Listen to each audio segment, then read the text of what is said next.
যেদিন আমাকে নিয়ে খেলতে শুরু করলো কিশলয়ে, সেদিন আমার ভেতরে ওর বাইকটা স্পিডে হারিয়ে দিচ্ছে জন আব্রাহামকে। ওর ছোঁড়া বলটা গিয়ে সিধে লাগছে উইকেটে। কিভাবে হলো এত কিছু সে বর্ণনায় আমি যাচ্ছি না। দিনের পর দিন ওর ঘরে উঁকি দিতে দিতে একদিন ধরা পড়ে গেলাম।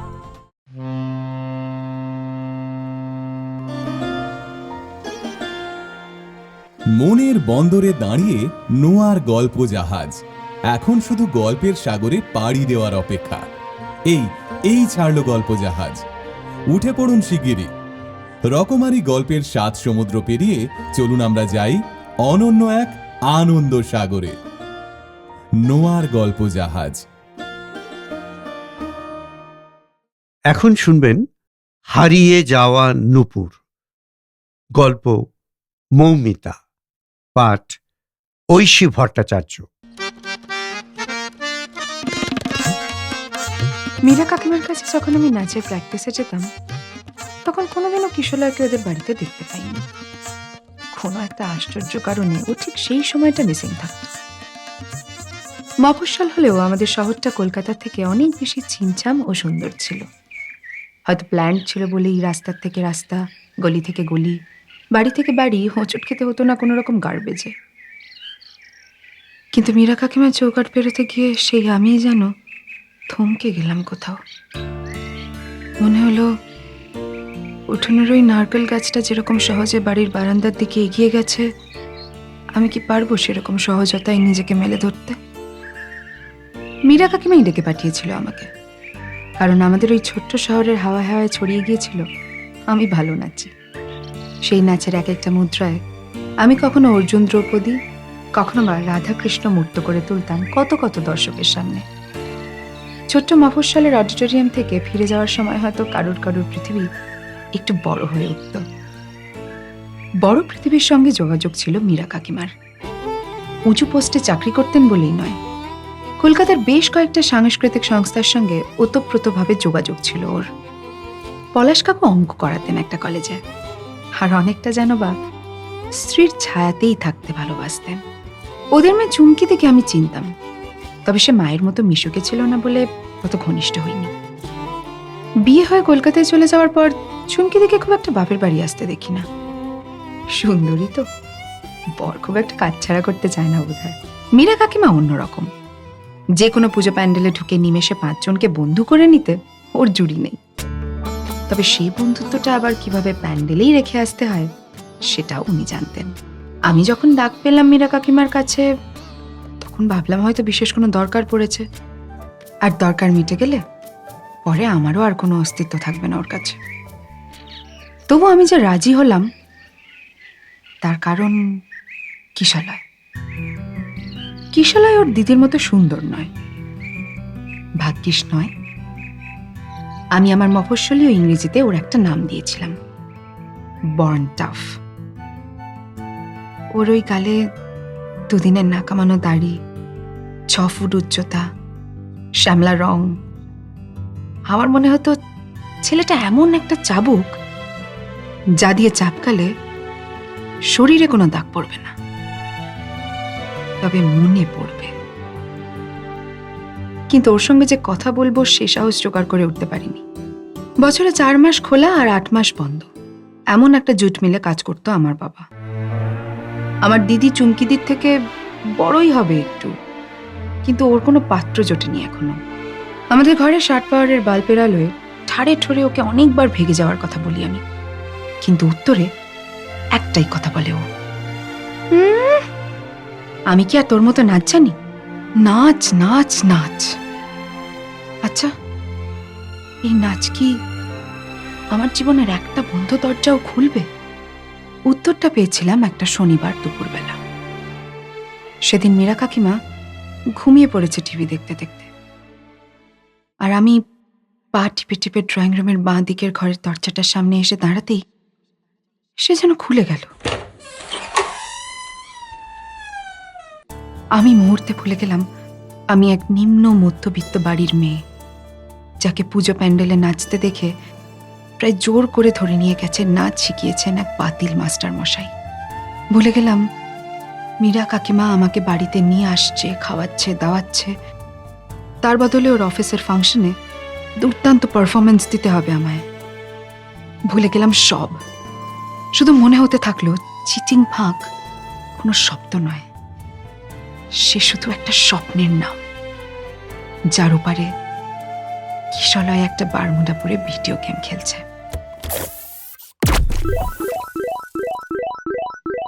যেদিন আমাকে নিয়ে খেলতে শুরু করলো কিশলয়, সেদিন আমার ভেতরে ওর বাইকটা স্পিডে হারিয়ে দিচ্ছে জন আব্রাহাম। ওর ছোঁড়া বলটা গিয়ে সিধে লাগছে উইকেটে। কিভাবে হলো এত কিছু সে বর্ণনায় আমি যাচ্ছি না। দিনের পর দিন ওর ঘরে উঁকি দিতে দিতে একদিন ধরা পড়ে গেলাম।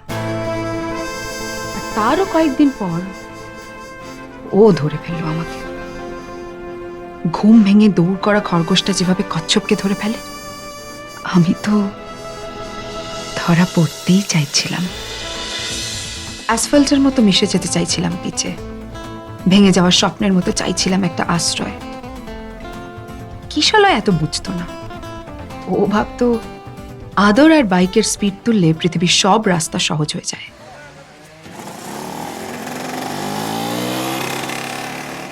স্পিড স্পিড এত স্পিড যে রাস্তার দুপাশে বন্ধ কারখানা, ভাঙা বাড়ির শার্ট পাওয়ারের বাল্বের একটা আলো চোখেই পড়ে না ওর। অন্ধকার তুমি ঠিক কতটা ঘন, এতটা যে আমি তলিয়ে যাওয়ার পরও তল পাবো না। হাসপাতালে শুয়ে এই কথাগুলোই ভাবতাম আমি, যখন একদিন অন্তর একদিন বিকেলবেলা আমার মা আমার সঙ্গে দেখা করতে এসে কাঁদত, আর বাবা অকথ্য কালিকালাজে ভরিয়ে তুলতো জেনারেল ওয়ার্ড। আমি বিড়বিড় করতাম, তুমি কেন এত স্পিড তুললে কিশলয়, কেন? আমি তো শুধু তোমার সঙ্গে হাঁটতে চেয়েছিলাম। হাঁটুর নিচ থেকে একটা পা হারিয়ে বাড়ি ফিরে আসার পর আমি জানতে পারি কিশলয়ের শিরদাঁড়ে চোট লেগেছে। ওকে দিল্লির একটা বড় নার্সিং হোমে নিয়ে গেছে মীরা কাকিমা। মাস 3 পরে খবর পাই কিশলয়ের জামাইবাবু ওকে নিয়ে যাচ্ছে আমেরিকা। প্রতিবন্ধী হওয়ার সূত্রে আমি পাড়ার দুধের ডিপোয় একটা চাকরি পেয়ে গেলাম। যার জীবন শেষ হয়ে গিয়েছে তাকেই যখন ভোরবেলায় অজস্র জীবন শুরুর সাক্ষী থাকতে হয়, তখন কেমন লাগে? আমার কিছু লাগতো না, কারণ অনুভূতি ব্যাপারটাই পুরনো একটা অ্যালবামের মতো ঝাপসা হয়ে গিয়েছিল আমার কাছে। কিন্তু আমার খুব আনন্দ হয়েছিল যখন কিশলয়কে হাঁটতে দেখেছিলাম দুধের ডিপোর সামনে দিয়ে। ও ও ফিরে এসেছে। কবে এলো? ও আবার হাঁটছে। আমি আমার চাকরি ভুলে, ডিপো ভুলে, এমনকি ক্রাচটাও ভুলে বেরিয়ে যেতে চাইছিলাম। সেদিন কাছাকাছি পৌঁছতে না পারলেও কয়েকদিন পরে একটা দুপুরবেলায় আমি কিশলয়দের বাড়ি গিয়েছিলাম একটা অদ্ভুত খবর শুনে। ওদের বাড়িতে নাকি শান্তি সস্তায়ন হচ্ছে। কিন্তু মীরা কাকিমা তো কমিউনিস্ট ছিলেন। কিশলয়ের ঘরে আমি তো কখনো ঠাকুরের ছবি দেখিনি। তাহলে কি এমন হলো যে ওদের বাড়িতে শান্তি সস্তায়ন? আমি মাটিতে ক্রাচ ঠুকতে ঠুকতে জানতে গেলাম, কিন্তু ঢুকতে পারলাম না। প্রথমে ওর জামাইবাবু, তারপর মীরা কাকিমা, আর সবশেষে কিশলয়ও আলাদা আলাদা ভাষায় একইভাবে চিৎকার করে উঠল আমায় দেখে, তুই বেরিয়ে যা, তোর কাল সর্প যোগ আছে, তোর গ্রহদোষেই আমাদের বাড়িতে এত ক্ষতি হয়েছে, আর কোনোদিন ছায়া মারাবি না আমাদের বাড়ির। কথাগুলো আছড়ে পড়ছিল আমার দিকে, আর আমার মনে হচ্ছিল মীরা কাকিমার ঘরে, কিশলয়ের ঘরের চেক হয়ে বেড়ার পোস্টারগুলো কেউ শব্দ করে ছিঁড়ছে। মাথা ঘুরে পড়ে গেলাম আমি। তারপর কিচ্ছু মনে নেই, কিন্তু জীবন তো খুব অল্প সময়ের জন্য মেলোড্রামা পছন্দ করে, তাই 2 দিন পর থেকেই আবার ডিপোতে গিয়ে বসতে শুরু করলাম। হাজার টিটকিরের উত্তরে বোবা হতে শিখলাম। মাঝে মধ্যে জ্যোতিষটাও শিখতে ইচ্ছে হতো। আমেরিকা থেকে সেরে ফিরে এলো যে তার গ্রহদোষ আমি, আর যার জন্য আমার পাটা গেল, এটা কোনো প্রশ্ন নয়।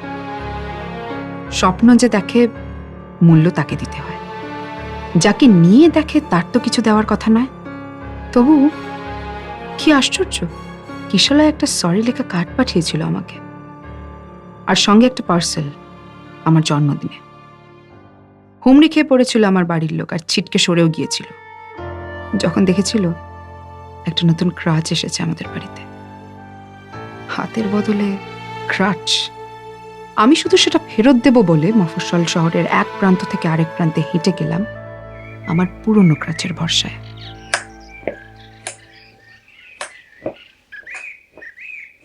আর কিশলয়দের বাড়িতে গিয়ে মনে পড়ে গেল আজ 13ই মার্চ, যেদিন প্রথম কিশলয় আদর করেছিল আমাকে।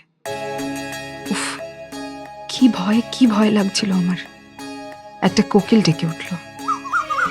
আচ্ছা, সেই দিনও ডেকেছিল না 2 বছর আগে? কোকিলটা নিশ্চয়ই এ মফস্বলে নতুন, কারণ পুরনো কিছুর অস্তিত্বই থাকবে না কোথাও।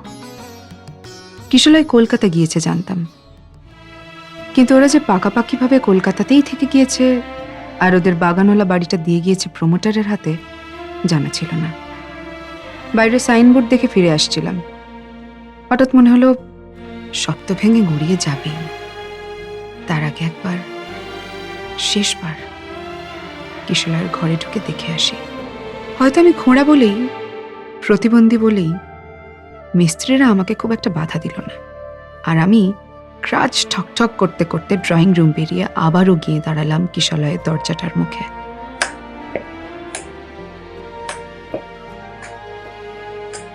আরও একবার ঠেলা দেওয়ার আগেই খুলে গেল সে দরজা।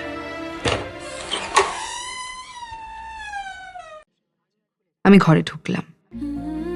ঘরের এক কোণে বাতিল ভাঙাচোরা স্তূপ, কিশলয়ের ফেলে যাওয়া পুরনো বেল্ট, ডায়েরির ছিঁড়ে ফেলা কয়েকটা পাতা, আরো হাবিজাবির ভিড়ে আমি মুহূর্তে চিনতে পারলাম তাকে।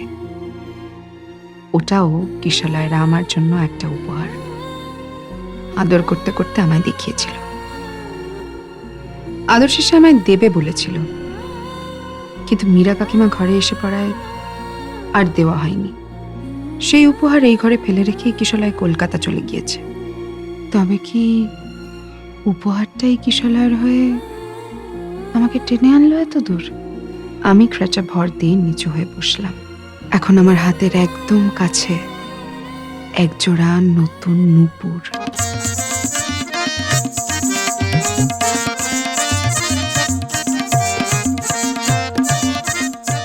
এইরকম আরও গল্প শুনতে সাবস্ক্রাইব করুন নোয়া গল্প জাহাজ, প্রেস করুন বেল আইকন।